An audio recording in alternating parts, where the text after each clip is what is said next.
Thank you, Phil. We certainly will. We are now officially in spring break season this weekend because OSU students, they're now on break. They are, and whether you are boarding a plane for the beach or just relaxing around the house, That's me. now is the time to pick up that new spring break read. Robin Nesbitt is the branch manager over at the Hilliard Library. Good morning. Morning. Thanks for having me. Absolutely. Well, tell us what makes a good spring break book. That's a great question. I think anything that makes you turn the page where you just cannot put the book down. That's what, for me, that's what makes a good Nothing spring too break. heavy. Any Right. book, really. Well, you know? yeah, exactly. Yeah. Right. So you have five exactly. samples here for us. The first one, No Duke Goes Unpunished by Sarah McLean. This is from the Rules of Scoundrel series. Typical That's that one right romance? there. Yeah, typical romance, although this one, not so much. Apparently, Temple is the Duke who wakes up and somebody accused him of murdering Mara, who was his love interest.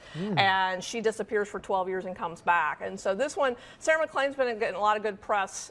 She's a great author. And so if you haven't tried a romance, this would be a good one to try. All right, second book you brought is this one right here. God Save the Queen. God Save the Queen, and this book was released just recently, really back in 2012. Right. And if you like vampires and Yep. werewolves, Goblins. this is it. That's Yeah. right. I brought this one because this is the first in the series. The third one just got released. This one is great. Basically, we have Queen Victoria, who is undead. She's ruling over the goblin world. The protagonist is featured there on the cover, Xandra, who is trying to protect the royal aristocracy. So it's with the whole Twilight craze. Sort of, yeah. It's steampunk 2012, as well as goblins. And yeah, so if you like Twilight, you're probably going to like this one, too. W is for Wasted by Sue Grafton. This is part of the #1 New York Times Yep. best-selling Kinsey Millhone series. Critics say it's pretty juicy. I brought this one because Sue Grafton is one of my all-time favorite authors. She is from Kentucky. She lived here in Columbus for a while her husband was getting his graduate work done at Ohio State. She's now out in California. This is, we're at W. She's just a great read. She is solid. This one, Kinsey finds a homeless guy is found on the beach with Kinsey's name and phone number in his pocket. She has to figure out why. So it's a mystery. Yes. And, Yes. and that one, Yes. you've read that one, too. Yes, I love Sue Grafton. She's great. I've read every one of them. So I'm going to be sad when she gets to Z because she claims she's going to be done.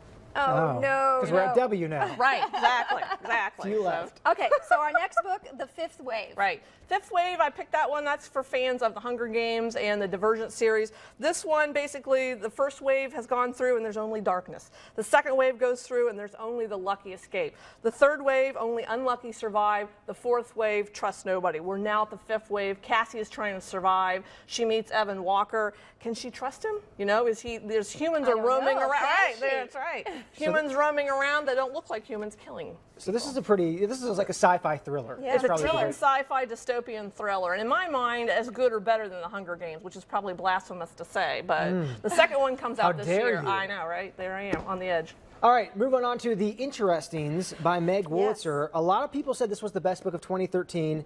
And it's interesting because it follows teenagers and then catches up with them Exactly. several decades later. This is probably my slightly heavier read for the morning.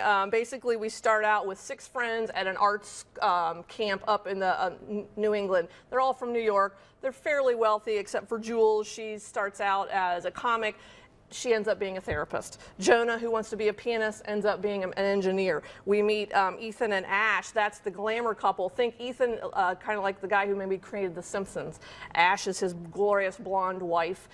We have Goodman and then Kathy. So it follows the lives of these 6 characters. And so I would call it a juicy high-end soap opera with a little thinking in it. Realistic, you think? Or, Yeah, okay. yeah, realistic. Yeah, It definitely. sounds like, though, these books are really good for, all type of age groups, really. Exactly. Yeah, that's what I try to pick. Something that would appeal to adults, teenagers, kids. I think anybody of any age would enjoy these. I think. Give me your first and second choice. My first choice was W is for Waste. I just love Sue Grafton. She's my favorite. And then Fifth Wave by Rick Yancey.